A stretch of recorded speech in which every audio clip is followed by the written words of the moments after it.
ریاست کے اس نے افغانستان کے ساتھ اپنے سفارتی تعلقات بہتر کیوں نہیں بنائے؟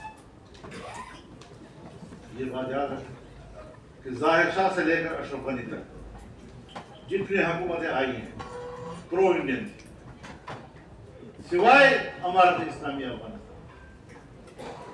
اگر ہم کوئی سیاست جانتے، اگر ہم کوئی سفارت جانتے، اگر ہم کوئی اپنا ملکی مفاد جانتے، تو آج افغانستان کو ایک پرو پاکستان افغانستان ہونا چاہیے۔ ہم ان کو بھی دھکیل رہے ہیں کہ جاؤ تم روس کے ساتھ کہیں بات کرو، چائنا کے ساتھ بات کرو، انڈیا کے ساتھ بات کرو۔ کس بات میں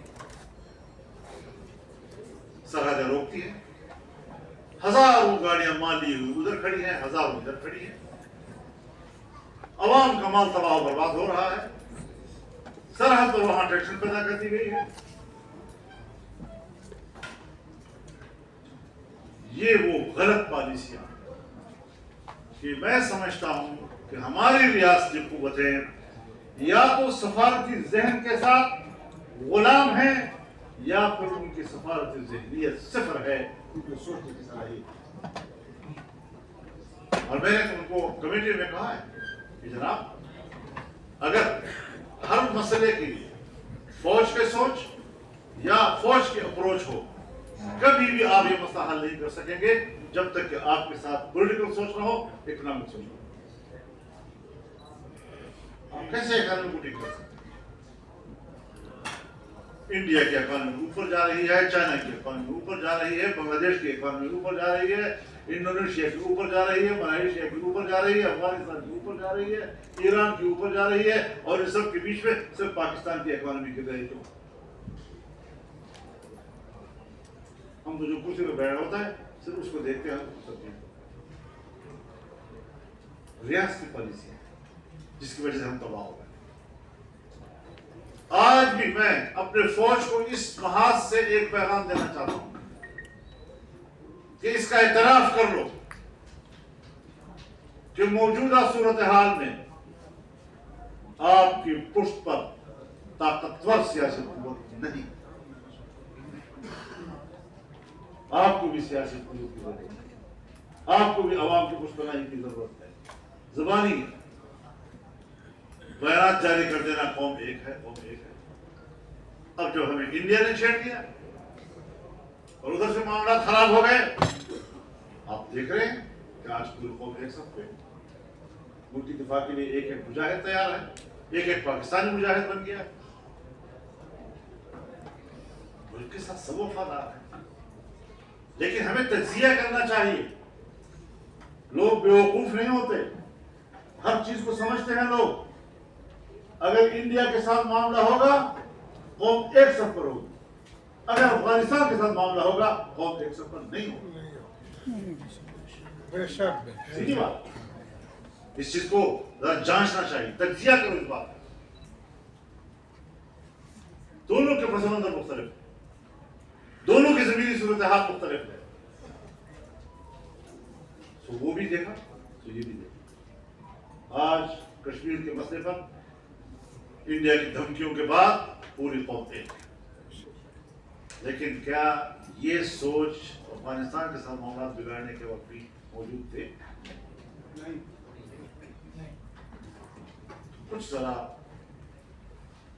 سوچ سمجھ کر موقف اختیار کیا جائے، پروپیگنڈے سے کچھ نہیں بنتا، میڈیا کے ذریعے دباؤ ڈالو ہمارے اوپر، نہیں، اس سے کچھ نہیں ہوتا۔ ہم ابھی اتنے چھوٹے بچے نہیں ہیں کہ آپ میڈیا پر ایک فضا بنانے کی کوشش کریں اور ہم اس سے مغلوب ہو جائیں۔ ہم آپ سے بہتر ہیں، ہماری اپروچ آپ سے بہتر ہے، معاملات تک رسائی آپ سے ہماری بہتر ہے۔ آپ کو اپنی قوم کے ساتھ بیٹھنا، آپ کو اپنی سیاست کے ساتھ بیٹھنا، آپ کو اپنے اقتصاد کے ساتھ بیٹھنا ہوگا، اپنے وسائل کے ساتھ بیٹھنا ہوگا، تب جا کر ہم وہ ملک حاصل کر سکیں گے کہ جس کے لیے مولانا سمیع الحق نے بھی جان دی،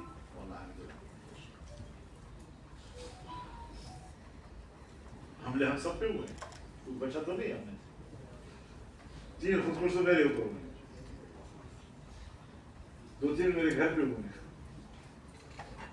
لیکن اپنی ہمت ہے کہ ہم پھر بھی جیے جاتے ہیں۔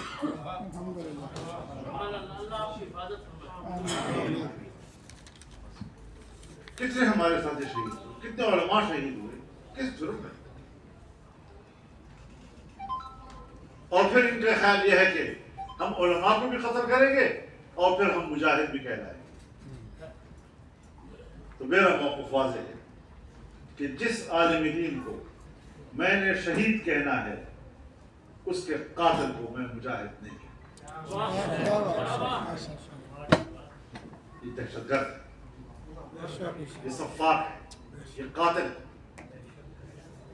میں مولانا نصیر الحق کے قاتل کو مجاہد نہیں مانتا، میں حامد الحق کے قاتل کو مجاہد نہیں مانتا، میں مولانا نور محمد صاحب وانا کے بزرگ کو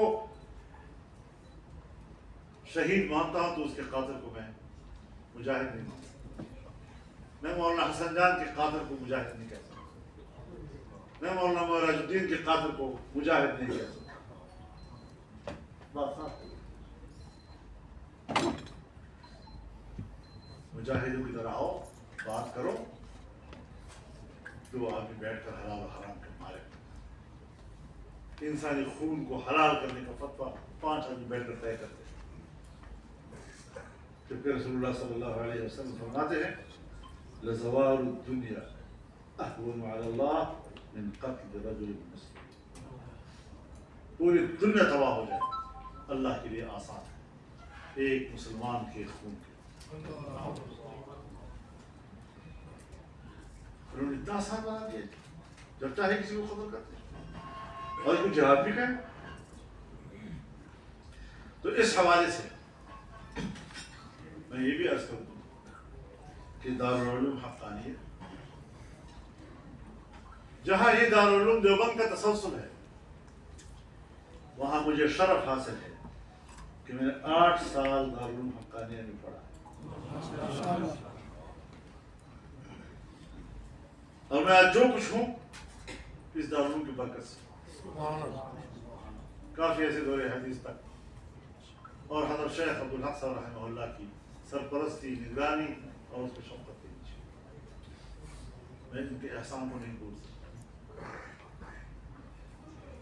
میں اس تعلق کو کہاں بھول سکتا ہوں؟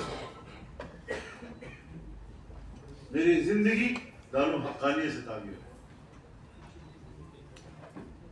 یہ نقصان صرف ان کے خانوادے کا نقصان نہیں، یہ ہمارا نقصان، میرے گھر کا نقصان، میرے خاندان کا نقصان، اور اس میں یہ تنہا نہیں ہے، ہم سب اس نقصان میں ان کے ساتھ شریک ہیں اور انشاءاللہ اس کی تلافی میں بھی ان کے ساتھ شامل ہوگا۔ اللہ تعالیٰ ہمارا حامی و ناصر ہو۔ وآخر دعوانا